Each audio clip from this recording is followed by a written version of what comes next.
இதுல என்ன பார்க்க போறோம் அப்படின்னா, இதுல வந்து ரேட் கண்டுபிடிக்கிறது அப்படின்னு வந்து பார்க்க போறோம்.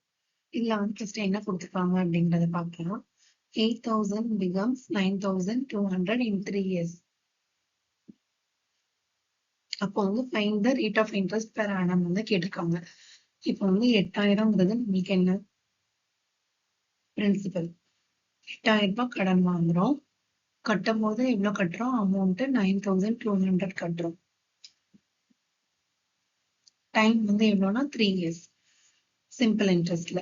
இதுல வந்து ரேட் வந்து கண்டுபிடிச்சு சொல்லியிருக்காங்க. அப்போ சிம்பிள் இன்ட்ரெஸ்ட் வந்து என்னது? 9,200 minus 8,000.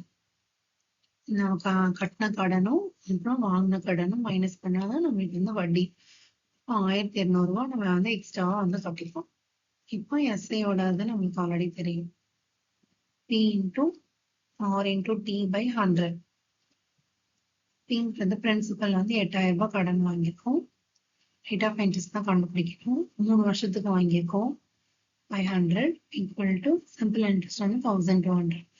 இந்த 2 0 இந்த 2 0 கேன்சல் பண்றோம். இந்த ஒரு 0 இந்த ஒரு 0. 1 3 is 3. 4 3 are 40.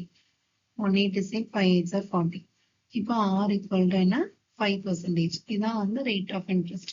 இப்படிதான் வந்து கண்டுபிடிக்கணும். இதே மாதிரி நம்ம டேரக்டா சிம்பிள் இன்ட்ரெஸ்டே கொடுத்துட்டாங்கன்னா நம்ம டேரக்டா இந்த ஃபார்ம்ல அப்ளை பண்ணி கண்டுபிடிச்சிடலாம். அப்படி இல்லை அமௌண்ட் கொடுத்தாங்கன்னா நம்ம வந்து அதை லெஸ் பண்ணி சிம்பிள் இன்ட்ரெஸ்ட் கண்டுபிடிச்சிட்டு அதுக்கப்புறம் வந்து இதை வந்து கண்டுபிடிக்கணும்.